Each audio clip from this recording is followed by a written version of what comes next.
Senhor esteja convosco. Ele está no meio de nós. Proclamação do Evangelho de Jesus Cristo segundo Marcos. Glória a vós, Senhor.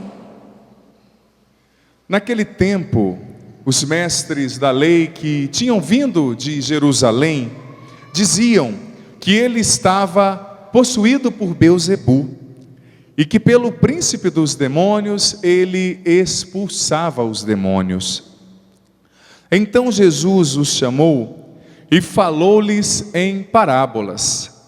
Como é que Satanás pode expulsar a Satanás? Se um reino se divide contra si mesmo, ele não poderá manter-se. Se uma família se divide contra si mesma, ela não poderá manter-se.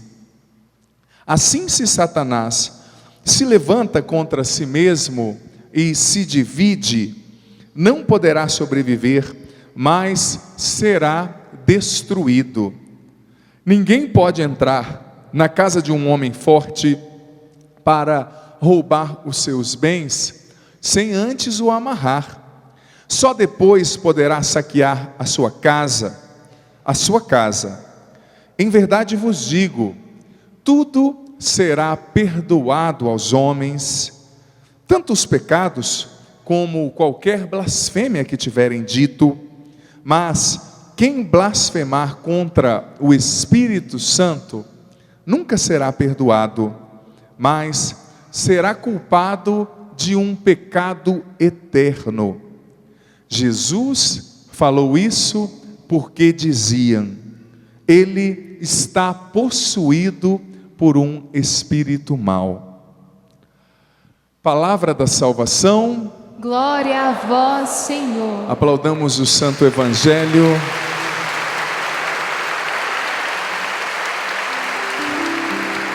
Em pé ainda, cantemos com alegria o refrão desse salmo, mas solta a voz, erga os seus braços, vamos cantar o refrão desse salmo. Levanta seu braço lá no alto, reza.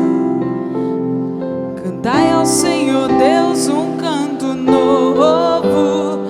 Cantai ao Senhor Deus um canto novo, porque Ele fez prodígios. Só as nossas vozes. Cantai ao Senhor Deus.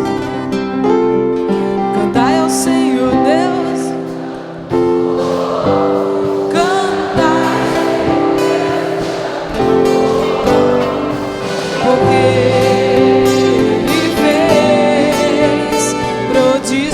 Uma vez mais, erga bem os braços e canta para Deus esse canto novo. Cantai ao Senhor Deus um canto novo. Cantai ao Senhor Deus um canto novo, porque Ele fez prodígios. Vai sentando e cantando bem suave. Cantai ao Senhor Deus um canto novo. Cantai ao Senhor Deus um canto novo, porque Ele fez prodígios. Podemos nos sentar, queridos irmãos e irmãs. Que alegria receber você aqui nessa catedral. Como é bom ver essa catedral tão cheia. Olha para quem está do seu lado. Olha que povo bonito que vem na missa hoje. Claro que vocês aqui não vão discordar disso, né? Esses dias eu estava num lugar assinando os meus livros. Aí eu tirei uma foto, uma família queria tirar uma foto. Eu falei, deixa que eu faço uma selfie. Um braço desse tamanho tem que servir para alguma coisa, né? Peguei, fiz uma selfie e falei assim: eita foto bonita, eita família bonita. Aí tinha um rapaz do lado e falou: eita padre mentiroso.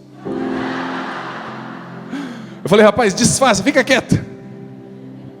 Brincadeira, brincadeira. Já olhou para quem está do seu lado? Não vai fazer assim, ó, olhar e... Não, olha, admira a criação de Deus que está aí do seu lado, não é? Gente, que maravilha, como é bom receber você aqui nessa noite. Você de todo o Brasil, além Brasil, acompanhando a TV Canção Nova. Todas as segundas-feiras, graças a Deus, nós temos um encontro marcado aqui, às 7h30, de 7h30 até as 9h, presidindo, e o padre presidindo a missa, e você celebrando junto, elevando a Deus o seu coração, sua mente, sua alma. Você percebeu que nós estamos no tempo comum, por isso o padre usa os paramentos verdes. O verde é uma cor muito sugestiva. Eu tenho um padre amigo que é palmeirense, que sempre quando eu estou celebrando de verde, ele tira foto, né, pela TV e manda para mim. Eu falo, isso não quer dizer nada, a não ser que é tempo comum. Mas o verde é uma cor muito sugestiva, a cor da esperança, a cor da vida. Mas existem outros lugares nos quais, infelizmente, existem períodos do ano que o verde se ausenta, não é verdade? No semiárido, no norte do Brasil, em alguns estados do centro-oeste, e dá uma sensação tão ruim. Eu lembro quando eu morei um tempo em Tocantins, por exemplo, que em um período do ano o verde se ausenta e fica aquela sensação, claro, que as árvores não morreram, mas não tem uma folha verde. A vida vai se recolhendo ali para a seiva, para depois, quando vier a chuva, o verde de novo brotar. Então é tão ruim quando você olha uma lavoura, um terreno, uma árvore, que você não encontra nada verde, mas tudo queimado, tudo aquele amarelo, né, que representa de fato a ausência de água, a ausência de vida, pelo menos aparente. Nós estamos celebrando o tempo comum, por isso estamos celebrando a nossa vida cotidiana, que precisa estar na presença de Deus. O tempo comum celebra a liturgia do simples, do cotidiano, do dia a dia. Depois dos grandes períodos como o Natal, o batismo do Senhor, a Epifania, algumas solenidades como de Santa Maria Mãe de Deus, dia 1º de janeiro, a igreja nos apresenta o tempo comum para de fato celebrarmos a nossa vida. E é na vida cotidiana que se desenrola, meus irmãos e minhas irmãs, as nossas maiores derrotas, mas também as nossas maiores vitórias. É no dia a dia. Não acho que um relacionamento é feito somente, por exemplo, no dia do casamento. Quando a noiva está toda emperequetada, o rapaz com aquela borboleta, gravata borboleta, eu não falei o que você pensou. Diferente, às vezes, tortas, tem aquela coisa, né? O povo inova nos casamentos, aqueles cabelos, né, fantásticos, tal, e tantas outras coisas mais que não vem ao caso. Não é ali que você faz o casamento. Claro, ali acontece o sacramento. A igreja te presenteia com o sacramento, mas é no dia a dia que esse sacramento vai se concretizando nas coisas do cotidiano, não é verdade? É vivendo o dia a dia, é na renúncia de cada dia, é no diálogo, é no perder hoje para ganhar amanhã. Então a igreja nos apresenta essa espiritualidade linda no tempo comum, das coisas cotidianas, das coisas comuns de cada dia. E meus irmãos e minhas irmãs, as leituras de hoje, sobretudo a primeira leitura, ela é muito contundente e vem ao encontro justamente de coisas muito comuns, muito peculiares, muito cotidianas, sobretudo na vida do nosso povo brasileiro. Eu acredito que uma palavra que poderia definir com maestria o coração do nosso povo, a alma do nosso povo, eu poderia definir assim, que o brasileiro, usando uma metáfora, claro, é um povo colorido, ou seja, que tem essa expressão linda da miscigenação, de várias culturas que se encontram. Aqui, o que tem aparência de oriental é chamado de brasileiro, quem é mais branco é chamado de brasileiro, quem é negro é chamado de brasileiro, quem é alto é chamado de brasileiro, porque o Brasil, graças a Deus, tem esse colorido, essa comunhão, essa coisa linda que dá liga à nossa realidade, à nossa brasilidade, como se diz. Isso é muito bonito. Contudo, meus irmãos e minhas irmãs, a leitura está nos alertando com relação a uma realidade. O brasileiro, sim, o Brasil é um povo que traz esse colorido na alma, por esse encontro, obviamente, como o padre disse, de várias culturas, realidades. Contudo, esse encontro que é fantástico, nós precisamos nos atentar para que ele não cause, negativamente falando, uma confusão na nossa mente na hora de compreender a nossa fé. E nos leve a fazer uma salada da nossa compreensão do que é o cristianismo. Tem gente que vive um cristianismo que infelizmente não é cristianismo. Digo com muito respeito. Lembra que semana passada nós fizemos uma homenagem aqui a uma classe de pessoas? Você lembra? A quem que foi? Ao povo sem noção. Conhece alguém sem noção? Aquele cara que quer enxugar gelo, quer subir o muro de bicicleta, não é? Que outras coisas mais, né? Tem gente sem noção demais. Aquela pessoa que fala primeiro e pensa depois, né? E fala cada coisa. E hoje, de alguma forma, a liturgia ainda continua falando de pessoas que perderam a noção, mas sobretudo no senso religioso, e fizeram uma salada na sua fé. uma salada, aquilo que é chamado de sincretismo religioso. O que é o sincretismo religioso? É de fato uma salada. A pessoa pega um pouco do cristianismo, um pouco de outra religião, um pouco daquilo outro. Aí você pergunta, o que ela é? Fala, católico. Fala, mas não tem nada de católico aí, você não entendeu o que é ser católico. Em primeiro lugar, quem é o católico? Porque católico de senso não é católico. Católico que não vive a fé e diz por aí que é católico, não é católico. Me perdoe, mas tem católicos que dizem por aí que são católicos que envergonham quem de fato entendeu o que é ser católico. Me perdoe a sinceridade. Que fazem uma salada, gente. Que confundem tudo. O que a primeira leitura está dizendo? Do livro da carta, aliás, aos Hebreus, capítulo 9. Jesus, o autor da carta aos Hebreus, aliás, que já chegou a um consenso que não foi São Paulo, está dizendo uma coisa. Ele está explicando que antes de Jesus vir, Jesus era judeu. E todos os anos, os judeus tinham os seus sacerdotes e tinham o sumo sacerdote. Quem que era o sumo sacerdote? Era o cara, não é? Aquele que estava acima. Ele entrava uma vez por ano, num lugar do templo chamado Santo dos Santos, que era um lugar mais sagrado. Se acreditava que se outra pessoa entrasse ali, que não fosse o sumo sacerdote, essa pessoa morreria na hora, porque era um lugar sagrado. E quem não tivesse na pureza da alma, do coração, não teria condições de estar naquele lugar, diante da presença de Deus tão intensa, tão forte. E o autor, a carta aos Hebreus, está falando, olha, o sumo sacerdote entrava todos os anos e ofertava ali o sangue de touros, de cabritos, de novilhos, porque naquela época, a compreensão que se tinha era que para aplacar, para agradar Deus, em virtude do pecado humano, da fragilidade humana, daquilo que existe até hoje, mortes, assassinatos, guerras, precisava se ofertar um sacrifício. Então o autor está dizendo, esse sumo sacerdote entrava todos os anos e ofertava ali o sacrifício. Mas, na plenitude dos tempos, diz o autor, Jesus, que é o Filho de Deus. Quem que é Jesus? Já ouviu falar? Sim ou não? Pergunta para quem está do seu lado, conhece esse rapaz? Esse rapaz que é homem e é Deus ao mesmo tempo, é sobre ele que nós vamos falar nessa homilia. O autor diz, na plenitude dos tempos, Jesus veio, o Filho de Deus se fez carne e se tornou o único e o definitivo sacrifício que nos uniu a Deus. Qual era o sentido do sacrifício? Reconciliar o ser humano com Deus. E Jesus, ele foi ao mesmo tempo o sacerdote, o altar e o sacrifício. Repita comigo, Jesus. Mais forte, Jesus foi ao mesmo tempo o sacerdote, o altar e o sacrifício. Eu vou vir aqui atrás do altar para explicar isso para você. Jesus, ele era o sacerdote, ele foi o sacerdote, porque ele ofertou ao Pai o sacrifício. O sacerdote é quem oferta. Só que ao mesmo tempo Jesus foi o altar, porque é nele, nesse altar que é ele, que o sacrifício foi ofertado. Mas Jesus ao mesmo tempo foi o cordeiro, o sacrifício, porque ele foi ofertado. Ou seja, o que o autor aos Hebreus está dizendo, meus irmãos e minhas irmãs, e eu peço muita sua atenção, você aqui, você em casa, essa pregação é até um pouco catequética, mas eu preciso que você preste atenção. Jesus é o sacerdote, o altar e o sacrifício, e o cordeiro ao mesmo tempo. Por quê? Porque o sacrifício de Jesus é perfeito, não precisa mais outro sacrifício. Ele nos salvou, nos redimiu, e só Ele, com a vida dele, entregue por amor a nós na cruz. Vamos aplaudir isso, gente? Vamos aplaudir o Senhor? Porque, pode aplaudir.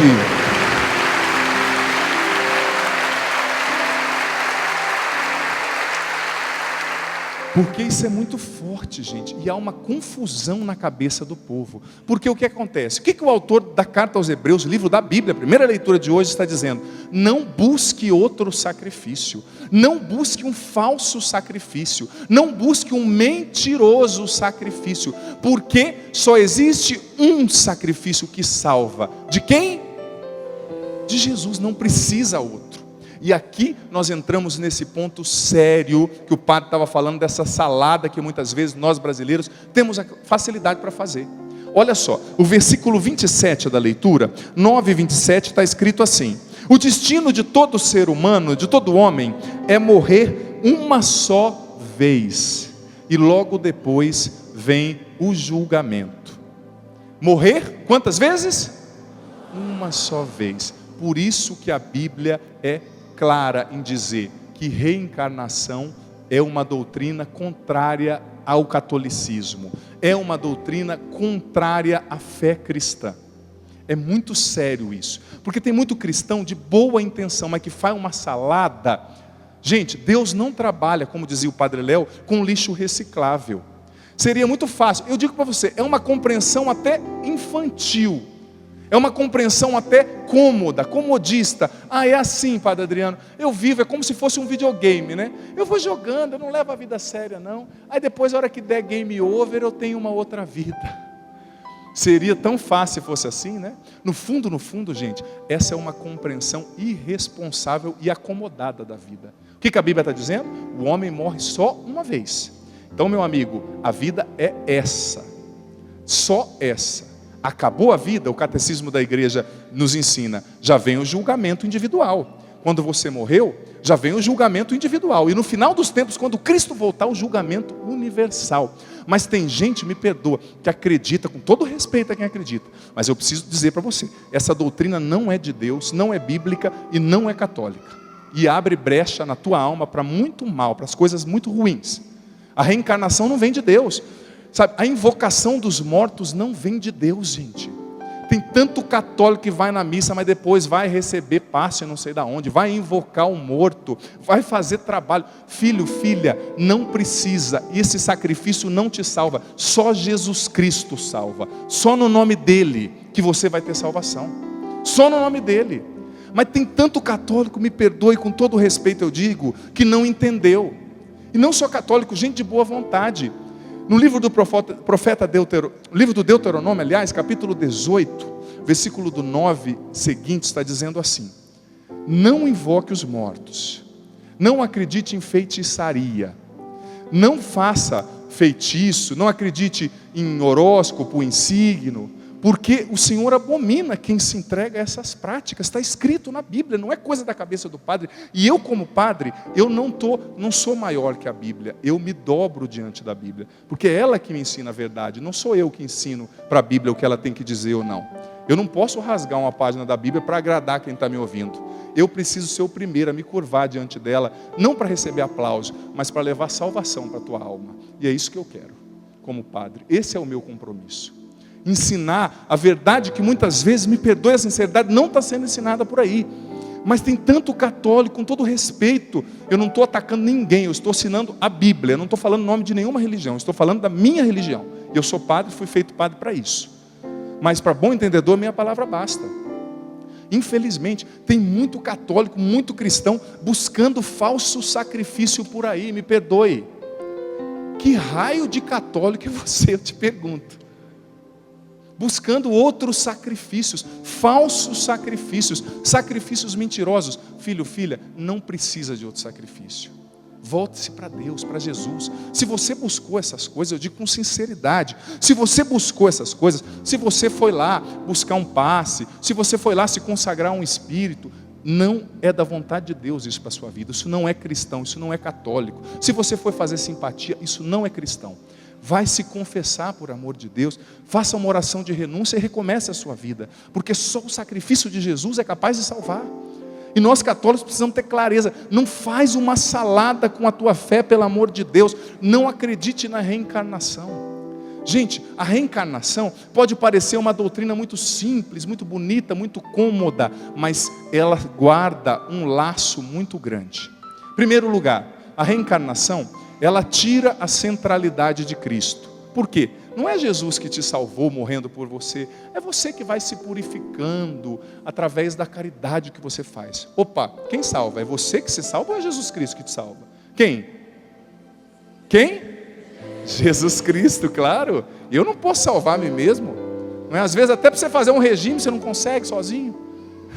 Vencer aquele doce que está te tentando. Eu estava em Minas Gerais ontem, os doces de leite que só o Pai. Eu falava, Jesus, me liberta. Essa vontade, a minha alma está engordando só de olhar para isso, não é? Mas você por você mesmo, me perdoe a brincadeira, você consegue se salvar? Sim ou não? Claro que não. Você precisa de um Salvador. Por isso que Deus enviou Jesus Cristo, para me salvar, para te salvar, para nos salvar.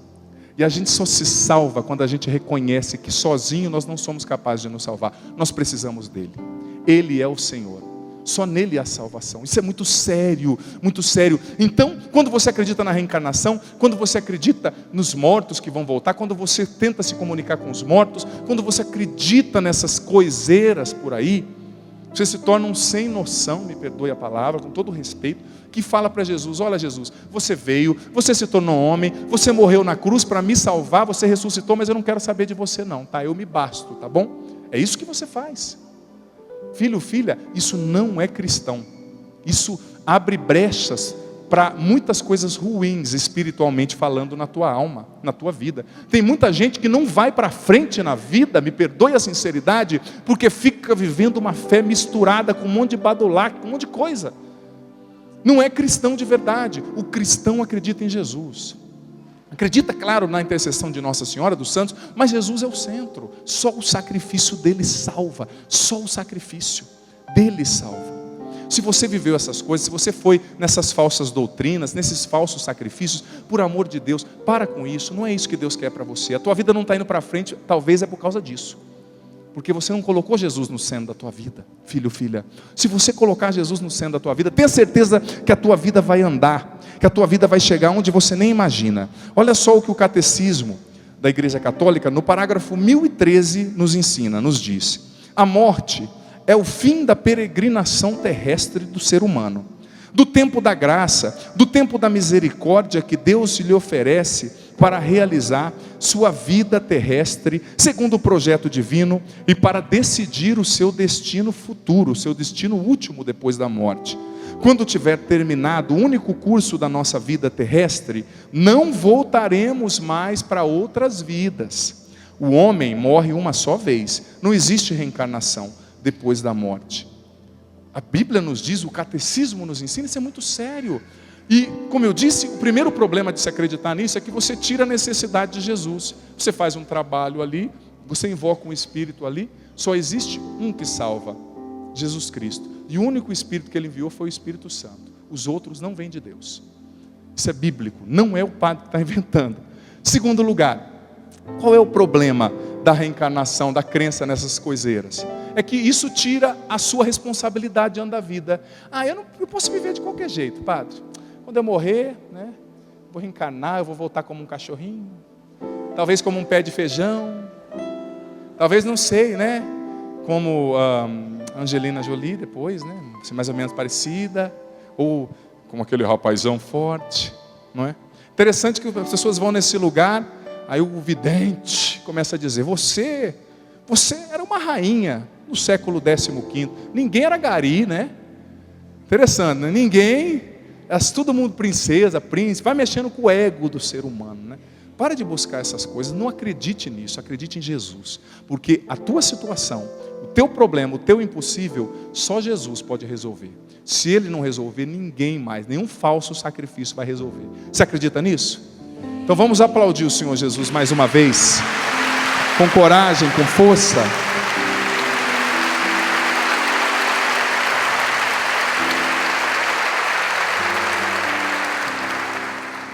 Gente, essas doutrinas, sobretudo a reencarnação, elas podem parecer até agradáveis, viu? Agradáveis.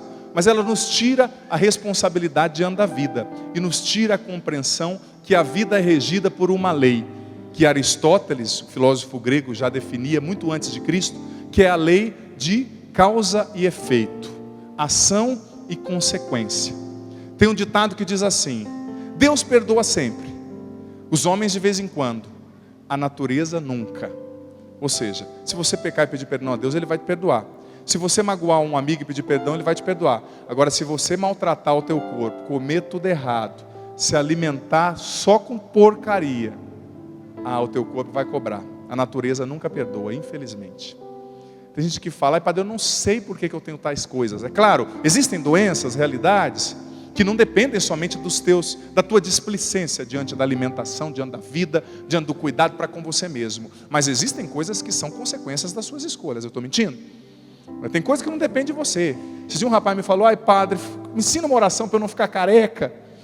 Eu conheci o pai dele mostrou uma foto com 33 anos, brilhava. Eu falei, todo mundo, o apelido dele nessa época do pai dele era Mente Brilhante, que batia a luz na careca e reluzia. Mas não era porque ele era inteligente, é porque batia a luz na careca do bendito e reluzia. Eu falei, meu amigo, você não tem oração que eu te ensine, porque pelo que eu vi do teu pai, e ele já tinha um M assim, de Maria, né, de Nossa Senhora, uma entrada que chegava quase no meio da cabeça. Isso não é entrada, isso aí é um estacionamento inteiro, não é? Que isso, porque só uma entrada é quando tem uma portinha. Eu falei, não tem jeito, tem coisa que não depende de você, como ficar careca porque puxou, não é? Ou depende, não sei, o biotipo que você herdou da sua mãe, né? Às vezes você herdou tudo que você não queria dar, né?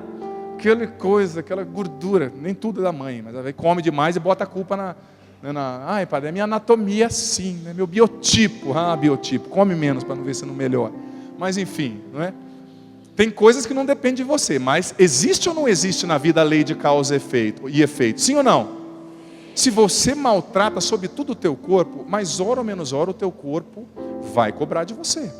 Tanto que hoje o estresse, a Organização Mundial da Saúde já se pronunciou sobre isso, a OMS, dizendo que o estresse, a depressão, algumas doenças, sobretudo ligadas a esse cunho psicossomático, elas estão incidindo na causa de infarto, por exemplo, de forma tão relativa, tanto como e quanto outras causas que eram há muitas décadas celebradas como as únicas gêneses, as únicas raízes desses problemas, como o infarto. Você que vive um ritmo estressante, e cultiva o estresse. Tem gente que se vicia no estresse, né? Tem gente que não tem nada para fazer, está num dia de folga, aí começa a olhar para o celular olha para ele, começa a tremer, já manda uma mensagem, como é que está o serviço aí? Tinha 5 pessoas para fazer a função do cara, mas é viciado em estresse. O estresse também vicia, sabe? A agitação também vicia. Tem que ficar mexendo para ficar agitado. Depois chega aí nas pessoas e fala, ai padre, é que eu trabalho tanto, me exigem tanto. Será que te exigem tanto ou que você não consegue largar o osso e se desligar? Desliga esse celular, rapaz, larga essa chupeta, pelo amor de Deus. Não é? Chupeta emocional no sentido que a pessoa está viciada em se sentir importante como chefe ou como responsável do setor e tem que estar sempre ligado. Desliga, porque essa causa vai ter um efeito. É a lei aristotélica, que depois Santo Tomás de Aquino desenvolveu também com muita maestria na Suma Teológica. Causa e efeito. Então a vida não é uma irresponsabilidade. Eu vivo de qualquer jeito, eu maltrato os outros, eu mato, eu xingo, eu faço mal, eu roubo dinheiro e depois eu morro e reencarno como um poodle. Para cima de mim, não é? É sem noção ou não é? Não é? Ou a pessoa, eu tinha um vizinho que ele acreditava que tinha que deixar lá uma comida para os espíritos, para os santos, não sei das quantas. Aí tinha um outro vizinho adolescente, que sacana, que dava medo. Aí deixava o homem lá, fazia a reza dele lá. Aí o meu vizinho, o menininho ia lá e catava laranja, catava mamão, catava melão. E o homem lá achando, os espíritos vieram comer, os espíritos é o teu vizinho da direita ali, né? Está com a pança cheia. Sem noção. Fica acreditando nesses falsos sacrifícios. Não precisa acreditar, porque o verdadeiro sacrifício foi ofertado de uma vez para sempre no altar da cruz, por Jesus Cristo, e esse ninguém pode apagar. Só Jesus nos salva. Às vezes, filho, filha, a tua vida, mais uma vez eu digo, não está andando tanto como deveria, porque você está misturando um monte de coisa, ou porque você está buscando. Gente, você sabe qual que é a pior coisa que faz as pessoas buscarem esse sincretismo religioso, como diz o catecismo? As pessoas buscam essa mistura porque elas querem a solução mais rápida. Eu vou lá no padre grandão lá da segunda-feira, resolveu o meu problema, bem, se não resolveu, eu vou na outra igreja lá, se é que pode dizer igreja. Aí não resolveu, aí na quinta eu vou lá invocar um espírito lá e fazer um trabalho. Não resolveu, na sexta eu vou dar 3 pulinhos lá no rio. Não resolveu, no sábado, sei lá o que vai fazer, né? Plantar bananeira no asfalto, alguma coisa. As pessoas acreditam em cada coisa, né? O que eu faço? Não, vai lá, coloca uma flor debaixo do travesseiro, coloca um perfume, come um amendoim, né, e toma banho. Vai, não é? Que vá acreditar em tanta fábula, pelo amor de Deus, né? A carta de São Paulo a Timóteo diz que vai chegar um tempo Carta de São Paulo a Timóteo, da Bíblia, do Novo Testamento, diz que vai chegar um tempo no qual as pessoas vão deixar de acreditar no Deus vivo para acreditar em fábula, para acreditar em historinha. Tem tanta gente que, eu vou fazer isso, eu vou aquilo, eu vou a tal lugar. Meu filho, minha filha, não existe muralha que resista de pé quando você coloca o teu joelho no chão e clama a Jesus que Ele mude a situação. Não existe, não existe. Você acredita nisso? De verdade? Então eu te desafio.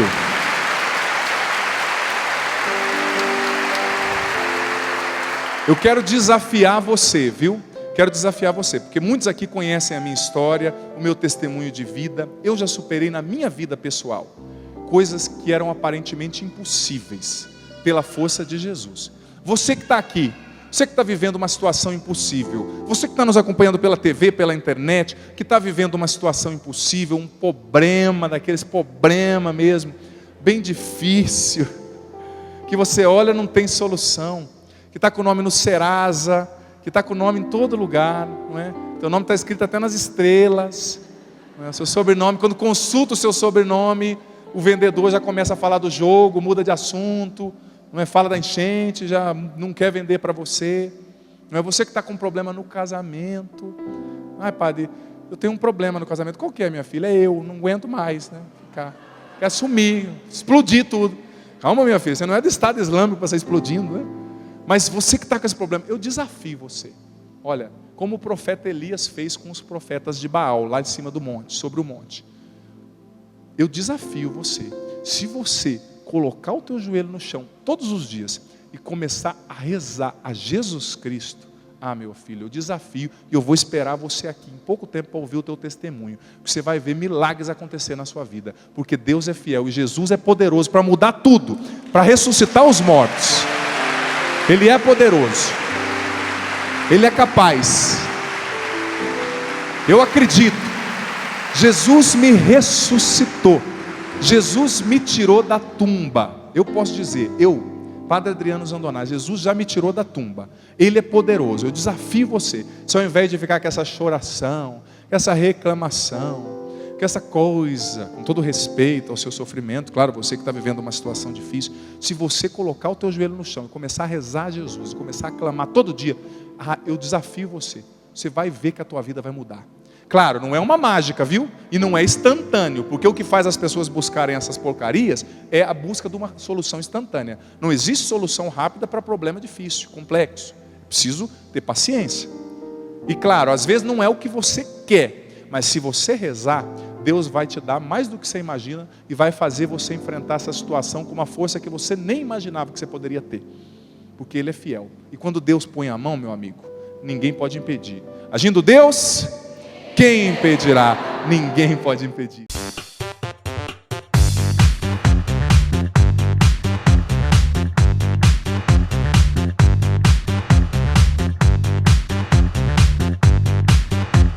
CançãoNovaPlay.com. Assine já!